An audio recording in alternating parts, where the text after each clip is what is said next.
얼른 먹어. 너 밥 못 먹었잖아. 요양원 3층 백발 할머니가 빵을 반으로 뚝 떼더니 그 반쪽을 제 손에 쥐어줬어요. 처음 보는 분이었습니다. 그런데 계속 제 밥 걱정을 하는 거예요. 그분은 치매가 깊어서 당신 딸 얼굴도 못 알아본대요. 어제 일도 기억 못 하시고요. 그런 분이 70 먹은 저더러 밥을 굶었다는 거예요. 저는 들고 있던 쟁반을 떨어뜨렸습니다. 다리가 풀려서 복도벽을 짚고 주저앉았지요. 빵을 반으로 떼던 저 손, 저는 그 손버릇을 알거든요. 60년 동안 하루도 못 잊었어요. 고맙단 말 한마디 못하고 놓쳐버린 바로 그 손이요. 그 할머니는 대체 누구였을까요? 60년 전 그 여름에는 대체 무슨 일이 있었던 걸까요? 사연을 시작하기 앞서 이 이야기를 어디에서 듣고 계신지 댓글에 남겨주세요. 그곳에 늘 행운이 가득하길 바라겠습니다. 안녕하세요. 돈빚은 갚으면 끝나도 밥빚은 평생 간다는 걸 뼈에 새기고 산 70대 여자입니다. 저는 골목꽃 2평짜리 수선집에서 37년 동안 미싱을 밟았어요. 그러다 재작년에 가게를 접었지요. 바늘기 깨던 눈은 이제 침침한데 그 시절 일만큼은 어제처럼 환해요. 오늘 사연은 제가 국민학교 4학년이던 1966년 봄에서 시작합니다. 아버지는 제가 7살 때 돌아가셨어요. 어머니 혼자 3남매를 먹여 살리셨지요. 제가 맏이었고요. 어머니 일터는 읍내 정미소였어요. 동트기 전에 나가서 해가 져야 돌아오셨지요. 온종일 남의 짤을 찍고 무거운 가마니를 날렸습니다. 저녁에 들어오시면 머릿수건이 온통 뽀얀 쌀겨 투성이었어요. 어머니한테서는 늘 고소한 쌀 냄새가 났습니다. 그런데 참 이상하지요. 온종일 쌀 속에 파묻혀 사는 어머니가 정작 우리 솥에는 1년 내내 꽁부리밥만 안 치셨어요. 흰 쌀밥이 무슨 맛인지 저는 몰랐어요. 어머니 머릿수건을 벤 냄새로만 맡아봤으니까요. 그 시절 제 소원은 딱 하나였어요. 얼른 어른이 돼서 어머니 밥상에 흰 쌀밥 한 그릇 올려드리는 거요. 부귀영화 같은 건 바라지도 않았습니다. 그래도 학교 가는 길은 참 좋았어요. 풍금 소리에 맞춰 노래하는 게 좋았어요. 글자 배우는 재미에 몽당 연필로 공책을 꾹꾹 눌렀었지요. 그럴 때만큼은 배고픈 줄도 몰랐거든요. 문제는 4교시 마치는 종소리였어요. 그 종소리가 저한테는 세상에서 제일 무서운 소리였습니다. 종이 울리면 여기저기서 양은 도시락 뚜껑 따는 소리가 나요. 교실 가득 김치 국물 냄새가 확 퍼지지요. 어쩌다 계란 부침 싸운 아이라도 있으면 그 고소한 냄새가 사람 속을 뒤집어 놨어요. 저는 도시락이 없었습니다. 빈 책보만 만지작거리다가 아무렇지 않은 얼굴로 슬그머니 교실을 나왔지요. 가는 데는 늘 정해져 있었어요. 운동장 구석 수도가요. 수도꼭지에 입을 대고 새만 나는 찬물을 들이켰어요. 배가 출렁일 때까지요. 그게 제 점심이었습니다. 그리고는 조회대 뒤 그늘에 쪼그려 앉았어요. 점심시간이 끝나기만 기다렸지요. 배에서 나는 꼬르륵 소리가 부끄러워서 무릎을 꼭 끌어안았습니다. 한 번은 물 마시는 저를 보고 아이들 몇이 킥킥댔어요. 제 검정 고무신에 뚫린 구멍을 손가락질하면서요. 저는 못 들은 척 입가를 쓱 닦았어요. 그리고 허리를 폈지요. 어머니가 늘 그러셨거든요. 배는 골아도 염치까지 골지 말라고요. 굶는 건 부끄러운 게 아니어도 기죽는 건 부끄러운 거라고요. 그런 저한테도 일주일에 딱 하루 손에 먹을 것을 지는 날이 있긴 했어요. 목요일이요. 옥수수빵 배급날. 소사 아저씨가 나무 괴짝을 안고 들어오면 교실이 온통 들썩였어요. 미제 강냉이 가루로 쪄낸 샛노란 옥수수빵이 그 안에 차곡차곡 들어있었거든요. 괴짝 뚜껑이 열리면 구수하고 달큰한 김이 확 피어올라요. 아이들은 받자마자 크게 베어물고 좋아라 했지요. 저는 제 목방에 이빨 자국 한 번을 못 냈습니다. 집에 코올리게 동생이 둘 있었거든요. 목요일이면 그 어린 것들이 살인문에 매달려 저를 기다려요. 학교에서 빵 나오는 날인 걸 걔들도 알거든요. 그 눈망울들이 눈에 밟혀서 저는 빵을 받으면 신문지부터 폈어요. 냄새도 안 맡은 척하면서요. 그런데 이놈의 빵이 신문지 너머로 자꾸 온기를 보내요. 손바닥이 뜨뜻해질수록 입안에는 침이 고이고요. 저는 침만 꼴깍꼴깍 삼키면서 신문지를 꾹꾹 눌러 접었어요. 남들한테 목요일은 일주일 중 제일 배부른 날이었겠지요. 저한테 목요일은 1년 중 제일 배고픈 날이었어요. 그날도 그런 목요일이었어요. 김이 오르는 빵을 신문지에 싸서 책보 깊숙이 밀어 넣었어요. 그런데 어쩐지 뒤통수가 따끔따끔한 거예요. 고개를 들었더니 옆자리 아이가 저를 가만히 건너다보고 있었어요. 가슴이 철렁했어요. 빵을 못 먹고 싸가는 걸 들킨 거잖아요. 저는 신문지 꾸러미를 얼른 책보 밑으로 밀어 넣었어요. 저 애가 소문이라도 내면 어쩌나 싶었지요. 그런데 그 애는 아무 말이 없었어요. 슬며시 고개를 돌리더라고요. 아무것도 못 봤다는 얼굴로요. 그 애가 제 짝꿍 금선이었습니다. 4학년 올라와서 처음 짝이 된 아이예요. 저보다 2살이 많았지요. 학교를 늦게 들어왔다고 했어요. 그 시절엔 그런 애들이 덜어 있었거든요. 금선이는 소매 끝이 다 해진 옷을 입고 다녔어요. 그래도 얼굴은 늘 웃고 있었어요. 웃으면 눈이 반달이 되는 아이였지요. 그 다음 목요일이었어요. 빵을 받고 여느 때처럼 신문지를 펴는데 제 책상에 뭐가 툭 놓였어요. 옥수수빵 반쪽이었습니다. 금선이가 자기 목빵을 반으로 떼서 저한테 내민 거예요. 저는 깜짝 놀라서 손사래를 쳤어요. "너 먹으라고요." 나는 괜찮다고요. 그때 금선이가 그랬어요. "난 집에 가면 흰 쌀밥 있어. 이건 네가 먹어." 그 말만 하고 획 돌아앉는 거예요. 도로 주고 싶어도 받아줄 사람이 없어졌지요. 저는 그 반쪽을 한참 내려다봤어요. 그러다 조그맣게 한 입을 베어 물었습니다. 세상에요. 저는 그 맛을 아직도 못 잊어요. 구수하고 달큰한 게 혀에서 살살 녹는 거예요. 아껴 먹는다고 지는 만큼씩 떼어 먹었는데도 눈 깜짝할 새 없어졌어요. 빵 배급이 시작되고 처음으로 제 입에 들어간 옥수수 빵이었습니다. 저는 그런가 보다 했어요. 금선이네는 밥 걱정 없는 집이구나. 부럽기도 했지요. 한 번은 물어봤어요. 흰 쌀밥은 무슨 맛이냐고요.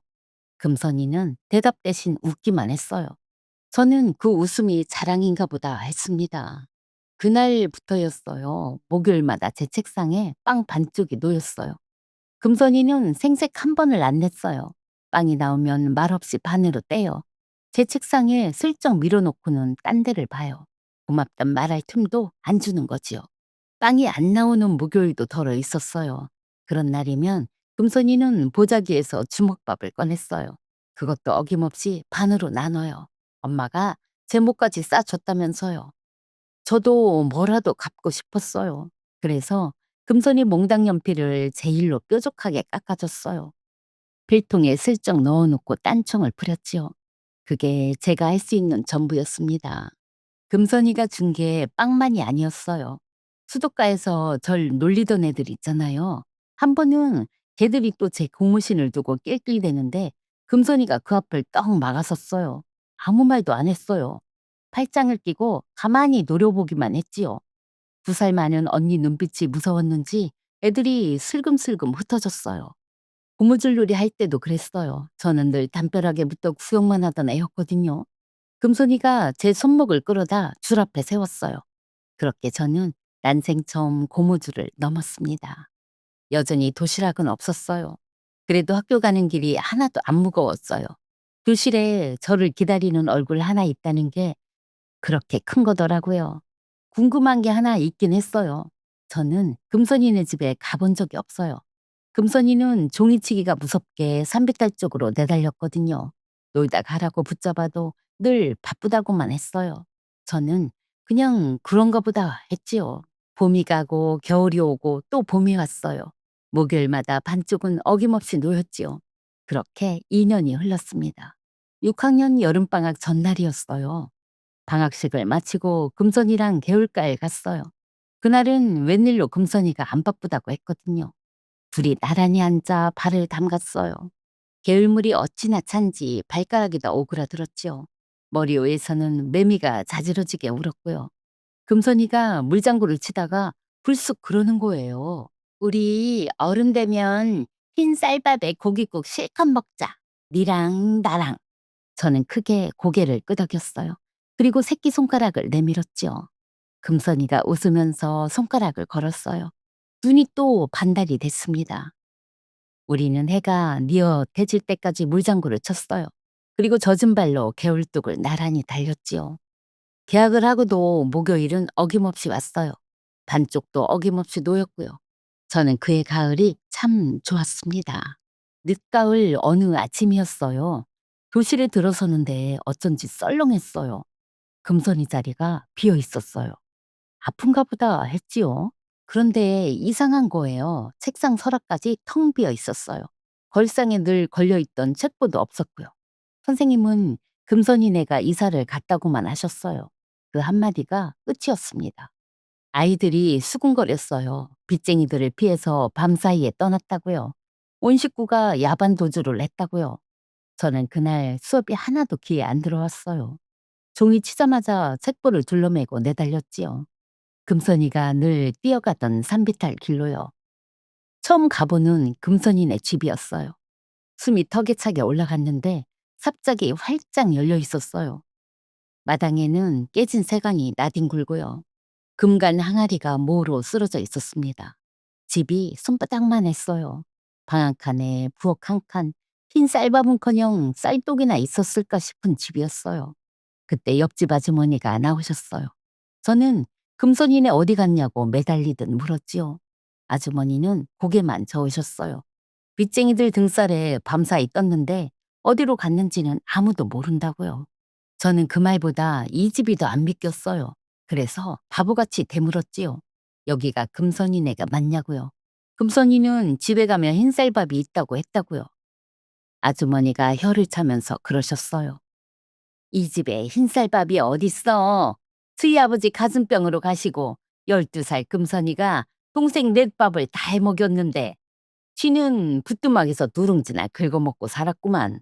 머릿속이 하얘졌습니다. 흰 쌀밥 맛을 물으면 웃기만 하던 얼굴, 종만 치면 산비탈로 내달리던 뒷모습, 늘 바쁘다던 말, 그게 다 그런 거였어요. 집에 가면 흰 쌀밥이 있다던 애가요. 사실은 부뚜막에서 누룽지를 긁던 애였어요. 저보다 배가 더 고픈 애였다고요. 그런 애가 2년을 제 몫을 떼어준 거예요. 저는 그것도 모르고 넙죽넙죽 받아먹었고요. 저는 빈마당에 한참을 서 있었습니다. 고맙단 말도 잘 가란 말도 못했는데요. 그 흔한 인사 한마디를 못했는데요. 다음 날 학교에서였어요. 책을 꺼내려고 제 서랍에 손을 넣는데 뭐가 잡혔어요. 신문지 꾸러미였어요. 폈더니 옥수수빵 반쪽이 나왔어요. 떠나기 전날이 목요일이었어요. 그날도 저는 여느 때처럼 금손이가 주는 반쪽을 받아 먹었고요. 그러니까 서랍 속 그 반쪽은 금손이 몫이었던 거예요. 그 애가 먹었어야 할 반쪽이요. 마지막 날 그 애는 빵 한 개를 통째로 저한테 주고 떠난 거예요. 잘 가란 인사 대신에요. 저는 그걸 차마 못 먹었습니다. 한 입만 베어 물면 이게 정말 끝일 것 같아서요. 딱딱하게 마를 때까지 서랍에 두고 만지작거리기만 했어요. 겨울이 오고서야 그 마른 반쪽을 우리 집 뒷곁에 묻었어요. 무덤도 아닌데 절을 2번 했지요. 13살짜리가 할 줄 아는 게 그것뿐이었어요. 그 뒤로 세월이 갔어요. 19에 도시로 나와 미싱을 배웠어요. 32에 골목 끝에 수선집을 차렸고요. 결혼을 하고 아이들을 낳고 그 애들이 또 애를 낳았어요. 그래도 여름만 되면 그랬어요. 시장 어귀에서 찐 옥수수 김이 오르면 걸음이 뚝 멎는 거예요. 저도 모르게 한참을 서 있다 오고요. 버릇도 하나 생겼어요. 배 고른 듯한 학생만 보면 그냥 못 지나쳐요. 말없이 빵을 사서 쥐어줬지요. 금손이한테 진 빚을 그렇게라도 조금씩 갚는 셈 쳤어요. 찾기는 왜 안 찾아봤겠어요. 전화번호부가 나오고는 윤씨 성만 보면 짚어 내려갔어요. 나중엔 자식들 시켜서 인터넷인지 뭔지도 뒤져봤고요. 소용이 없었어요. 고맙단 말 한마디가 60년째 제 목에 걸려 있었습니다. 흰 쌀밥은 어느새 흔한 밥이 됐지요. 그런데 저는 밥솥에서 흰 김이 오를 때마다 계율과 약속이 생각났어요. 어른 되면 실컷 먹자던 그 약속이요. 저 혼자 어른이 돼서 저 혼자 먹는 흰 쌀밥이 영 목에 메었습니다. 저는 재작년에 수선집을 접었어요. 자식들이 이제 좀 쉬라고 성화를 해서요. 그런데 놀아보니 알겠더라고요. 저는 받은 게 많은 사람이었어요. 어디에라도 갚고 싶었어요. 마침 복지관에서 요양원 말법 봉사를 해보라고 권했습니다. 저는 그 자리에서 신청서를 받았어요. 이름 먹은 손으로 이름 석자를 꾹꾹 눌러 썼죠. 봉사는 매주 화요일이었어요. 요양원 3층에 계신 어르신들 간식을 나르고 말벗을 해드리는 일이었지요. 처음엔 뭐 하나 서툴지 않은 게 없었어요. 그래도 갔다 오는 날은 마음이 개운했어요. 어디에라도 갚고 있구나 싶어서요. 3층 창가 자리에는 늘 같은 할머니가 계셨습니다. 말씀이 통 없는 분이었어요. 온종일 창밖만 보세요. 간식을 놓아드려도 고개 한 번을 안 돌리시고요. 저는 속으로 창가 할머니라고만 불렀어요. 성함도 몰랐으니까요. 그렇게 반년이 흘렀습니다. 그리고 그 화요일이 왔어요. 여느 때처럼 간식 쟁반을 밀고 3층을 돌았어요. 그날 간식은 김이 오르는 찐빵이었어요. 창가 할머니 앞에도 접시를 놓아드렸지요. 여느 때 같으면 거기서 끝이에요. 할머니는 빵에 손도 안 대시거든요. 그런데 그날은 달랐어요. 할머니가 천천히 고개를 돌리셨어요. 접시 빵을 한참 내려다보시더라고요. 그러더니 두 손으로 빵을 잡으셨어요. 반으로 뚝. 김이 오르는 반쪽을 제 손에 꼭 쥐어주시는 거예요. 그 순간 온몸에 소름이 쫙 돋았습니다. 영문을 몰랐어요. 빵 반 떼는 게 뭐라고요. 세상에 빵 나눠 먹는 사람이 한둘인가요? 저는 속으로 그렇게 놀랐어요. 그런데 그때 할머니가 그러셨어요. 얼른 먹어. 너 밥 못 먹었잖아. 심장이 쿵 내려앉았어요. 어디서 많이 듣던 말인데, 분명히 아는 말인데, 머리가 안 따라와요. 60년이나 묵은 기억이 하루아침에 나올 리가요. 설마 하고 고개를 저었어요. 60년을 찾아도 없던 사람이에요. 전화번호부를 뒤져도 인터넷을 뒤져도 없던 사람이 여기 있을 리가 없잖아요. 이 나이에 또 헛물 켜는 게 무서웠어요. 그때였습니다. 할머니가 고개를 획 돌려 창밖을 보시는 거예요. 반쪽만 지어주고요. 고맙단 말할 틈도 안 주고요. 주고 나서 딴 데를 보는 사람. 세상에 그렇게 주는 사람을 저는 딱 한 명 알아요. 손에서 쟁반이 미끄러졌어요. 그릇 깨지는 소리가 복도까지 울렸지요. 저는 떨리는 눈으로 할머니 가슴팍을 봤어요. 이름표가 달려 있었습니다. 윤금선. 60년을 찾아 헤맨 이름 석자가 거기 있었어요. 그래도 못 믿었어요. 동명이인일 수도 있잖아요. 세상에 윤금선이가 한 명은 아닐 거잖아요. 그릇 소리에 보호사 선생님이 달려왔어요. 어디 다쳤냐고 놀라시는데 저는 엉뚱한 걸 물었어요. 이 할머니 연세가 어떻게 되시냐고요. 일은 둘이라고 했어요. 저보다 2살 우요. 그제야 다리가 풀렸어요. 저는 복도 벽을 짚고 그대로 주저앉았습니다. 그제야 그 반말도 사무쳤어요. 70 노인네한테 너라니요. 60년 전에 목요일마다 듣던 바로 그 말이잖아요. 네가 먹어 그 말이요. 60년 전 그 교실이 통째로 밀려왔습니다. 저도 모르게 이름이 새어나왔어요. 금선아, 기어 들어가는 소리로요. 할머니는 창밖만 보고 계셨어요. 반년을 코앞에서 보고도 몰랐냐 하시겠지요. 60년이 흘렀잖아요. 얼굴은 세월이 다 바꿔놨어요. 그런데 손버릇은 세월도 못 바꾼 거예요. 저는 입을 틀어막고 울었어요. 소리도 못 내고요. 한참 만에 겨우 물었어요. 저 할머니가 왜 저한테 빵을 주시냐고요. 선생님 말이 할머니가 늘 저러신대요. 간식만 나오면 꼭 반을 떼서 옆 사람을 준대요. 당신은 한 입도 안 드시면서요. 순간 바보같이 기대를 했어요. 혹시 나를 알아봤나 하고요. 아니었어요. 누가 옆에 있어도 그러시는 거예요. 치매가 깊어서 따님 얼굴도 못 알아보실 때가 많다고요. 방금 한 일도 돌아서면 잊으신다고요. 그런데 그 버릇 하나만은 한 번도 거른 적이 없다는 거예요. 머리가 다 지워졌는데 손이 기억을 하는 거예요. 60년을 찾아 헤맨 제 짝꿍이요. 절 다 잊은 채로 그 버릇 하나만 남아서 거기 앉아 계셨던 거예요. 당신은 안 드신다는 말에 또 한 번 무너졌어요. 그 애는 예나 지금이나 당신 몫을 안 먹어요. 서랍 속에 두고 간 그 반쪽처럼요.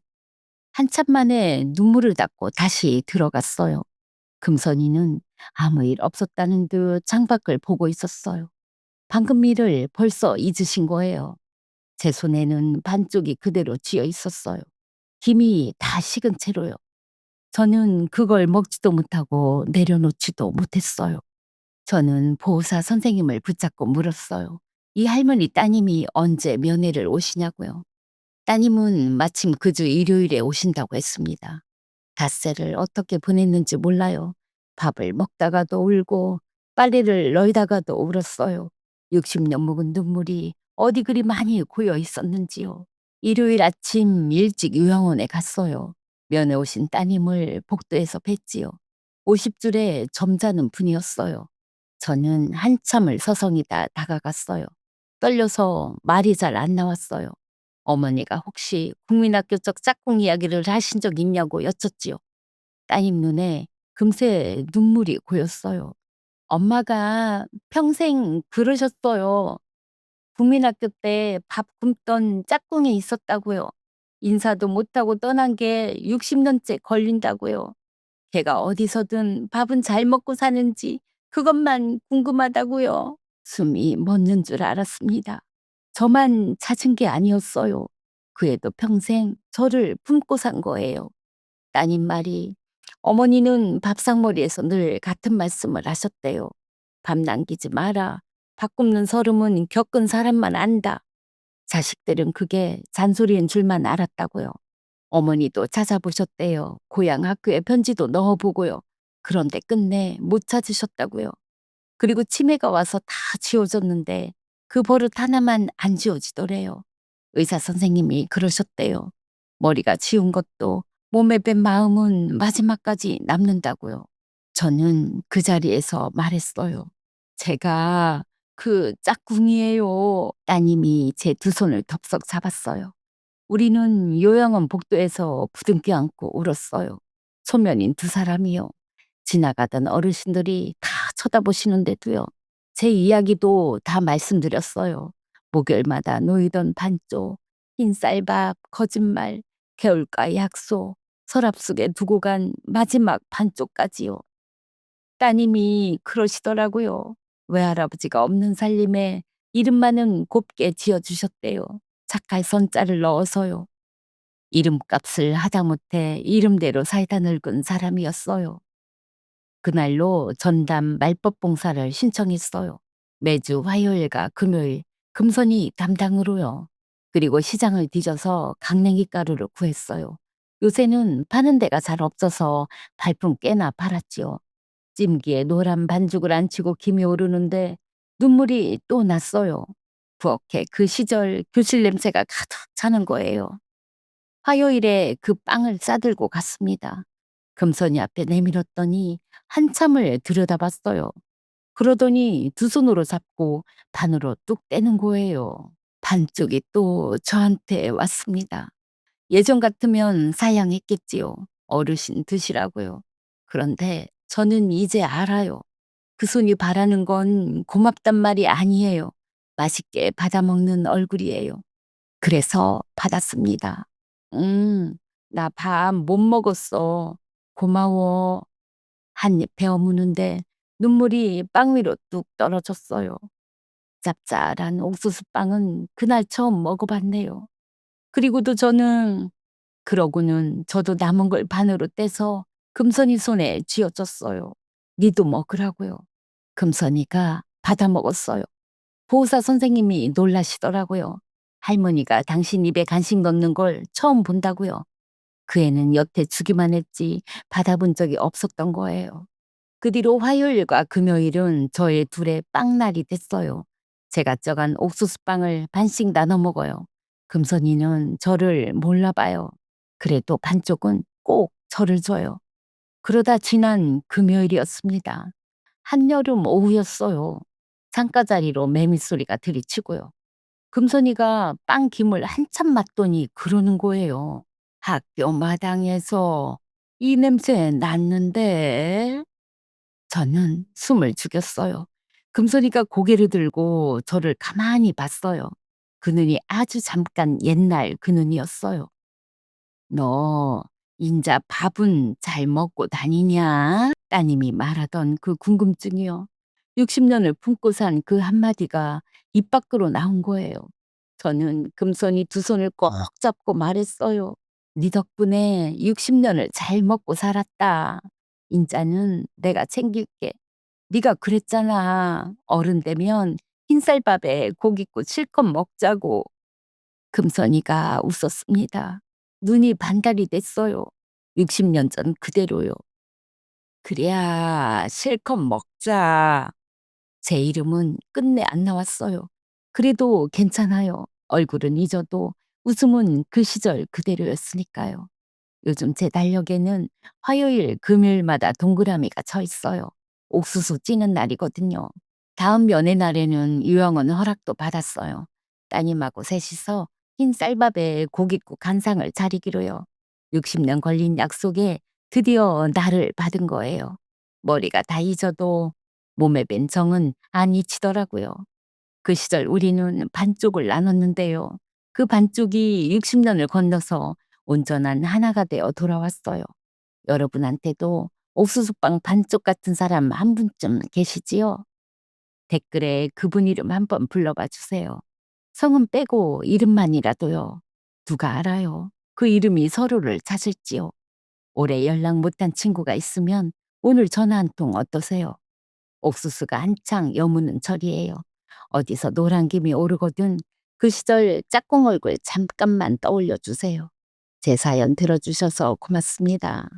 여러분, 여기까지가 오늘의 사연입니다. 저는 사연을 읽다가 "너 밥 못 먹었잖아." 그 대목에서 한참을 멈췄어요. 세상에서 제일 오래가는 게 뭔가 했더니 돈도 아니고 기억도 아니고 몸에 밴 정이더라고요. 머리는 지워도 손은 못 잊는답니다. 빵 반쪽을 나눠준 손은 치매도 어쩌지를 못했어요. 여러분, 우리도 그렇게 살아왔잖아요. 자식 입에 먼저 넣어주고 당신은 식은 밥 드셨지요. 내 신발은 기워 신어도 아이들 운동화는 새 것으로 사주셨고요. 그 세월 아무도 몰라준다 싶으셨지요. 그런데 오늘 사연이 말해주네요.